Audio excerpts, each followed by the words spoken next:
Ring IQ TV, proudly joined by Ben Whittaker, the surgeon.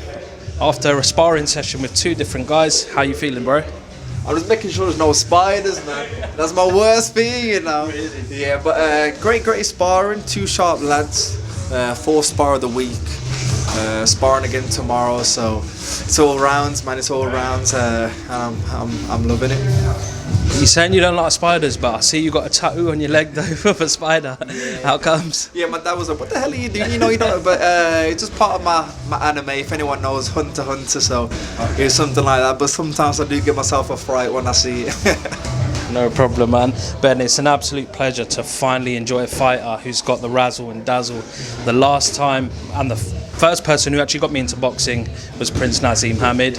Obviously, you paid homage with the leopard print shorts and everything. Did you look up to Naz? Truthfully, no. He's a great boxer. Love his style, love his charisma, but I've never actually watched him. If you looked at my history of boxing, it was the first ever glimpse I had of boxing was watching Mario Kindling against Amir Khan in the Olympic final. He was my favourite boxer. He's the one who got me into it. And then I did a bit of looking into the sport, the Tommy Hearns and whatnot. And of course, you got to pay homage to the man himself, Floyd Mayweather. He's the one who really sparked my interest, and that was it. The Naz thing was a part of the Adidas deal. I looked into a couple of his fights for the shorts, and I thought he's quite decent, man. And then I know his sons, and it just worked out like that. But I've never actually looked into him like that, if I'm being honest. That's crazy, because obviously the way you box, man, the showmanship and everything, and it just reminds a lot of people, not just myself, of Naz. It's all I hear. Beat Tech Naz, Pound Shop Naz, Wish Naz.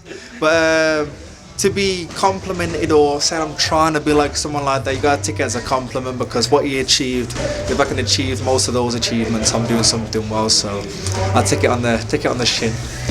No, I'm not just saying this, but Rush Hour is one of my favourite films. Obviously, I messaged you like the day after. I clocked it. Many people. Did you get any messages from that?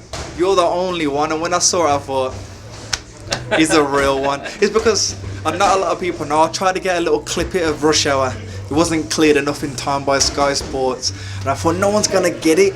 And then no one actually did until I come out, check my phone. You put the picture up with the background with the. I said, somebody got it. So shout out to you, man. You knew what I was doing, and as long as someone got it, that's all that matters. Absolutely. Perhaps in your next fight, which is, I'll let you obviously explain that. Yeah, 10th of December. Good opponent, 11-2, and I'm looking forward to it. Of course, I'm focused on the fight, but you always try and think of the ring walk and stuff like that. It's just part of the game. So I've got that picked out, and hopefully you can see what that is and try and pick that out.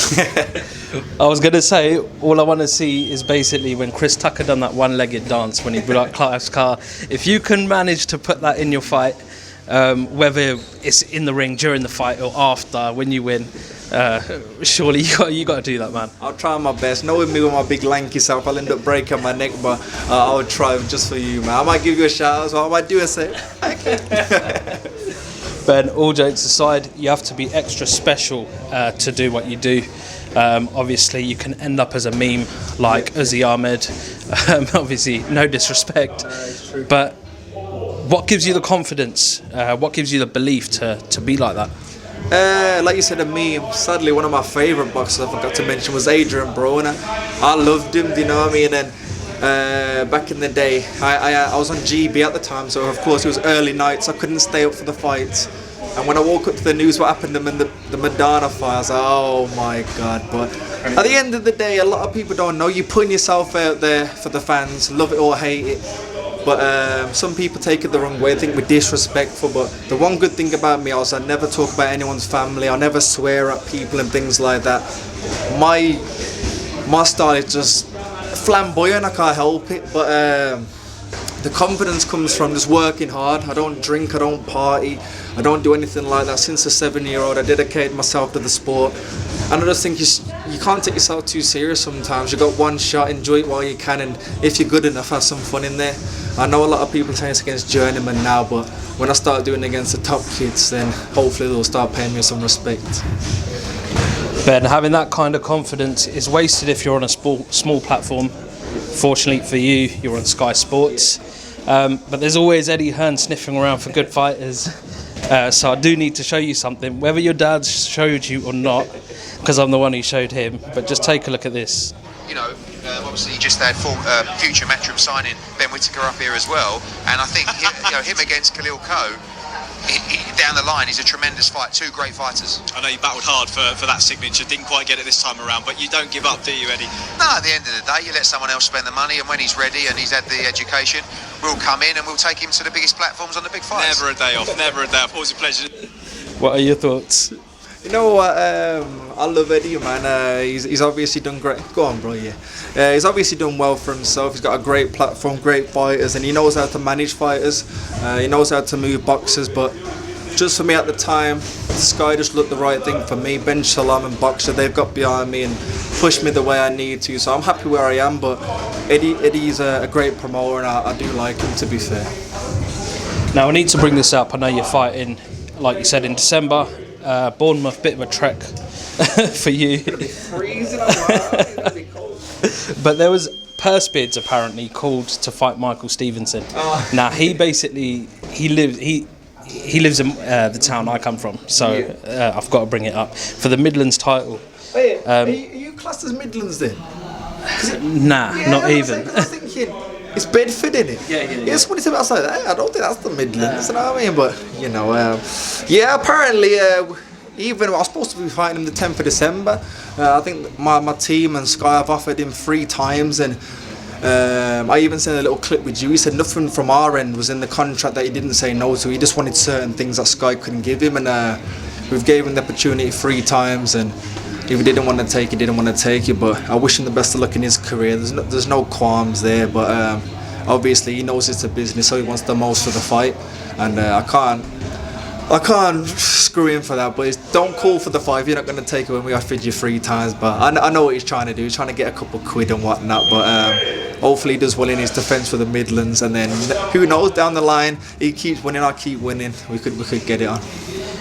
So did you turn up at all to the purse bids? Because he said you didn't. I'm realistic. I don't think I wanted to fight him. The actual fight was going to let him keep the Midland title, and I just fight him because I think an Olympian fighting for a Midland title, not belittling the title, but I just think it wouldn't be a good look for me. I wanted to fight him 10 rounds, let him keep his title, so it was a bit intensive. If he loses, he's still got his belt, but my team said there's no point trying to bid for a Midlands title when really your first fight you should be looking for British titles and whatnot. So we tried to work something out, it didn't work, but we didn't turn up to no purse bids for a Midlands title. Moving on, just want to talk about Beterbiev and Bivol. Obviously they're massive fighters across all weights, pound for pound. You can put them in the list if you want, arguably one of the best. Do you think that they have to retire before we see a new world champion? Oh, that's a good one. The good thing is with light heavy, there's so many fighters now, so many different styles and things like that. But if you look, I'm sure Beterbiev's 38, so he is coming to the end of his career. So I do think he's got 1 or 2 more fights in him, and that's it. So he might retire undefeated, or Callum Smith might beat him to it. The Bivols, he's a bit more tougher. He beat the face of the sport in Canelo, in my opinion. He's got Lyndon Arthur next, another Brit. I'm rooting for him, but it is a tough ask. But you never know with these guys, it's all about timing as well. I'm 26, they're in the late 30s, so if I can catch them at the right time, who knows, I might be the one to beat them. What about the likes of Anthony Yard, Buatsi, Aziz and Arthur? When are you ready to mix out with these guys? You know what, honestly, skill-wise, everything like that, I'm ready now. But of course, I just need to get my education in, do a couple more rounds, have a couple of testing fights, and then I can jump in the mix. And then hopefully we can start ticking off the names. Ben, moving on. You're trained by Sugar Hill. That's the Kronk style.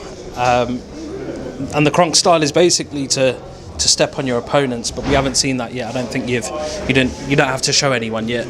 But is that something you're capable of? 100%. The good thing is I'm a student of the game. I know when I need to turn up, when I don't need to, and things like that. At the moment, I say I'm having fun, but I'm just literally just going through the motions, enjoying myself, things like that. But when the time does come and there's a testing fight, I know I can step on someone and really hurt them. Perfect. Obviously, I've seen you earlier on. That's probably the closest I'll get. That's closer than ringside seats. And you work well on the back foot. You work well on the front foot. So obviously, it's gonna be a good journey, man. Is there anything you'd like to add? Do you know who you're fighting in December? Like I said, it's an Italian guy, 11-2. So on paper, it looks like a good step up. We'll see when we get in there. But for me, it's just momentum. Keep winning, keep learning. Like I said, in sparring there, I'm just working on certain little things and trying to get myself in certain positions. That's what sparring's for. I'm sparring like 5 times this week, so I'm learning all the time. I'm a bit tired now, but I'm learning all the time. And I think if I keep that mindset, I'll be going far. So hopefully I can. It's probably the worst time to interview after sparring. So good, man. You had a long journey, so I'm thankful for you coming to get my time. So thank you. No, thank you very much for your time, man. I'll be supporting you throughout your whole journey, man. Good luck. All the best.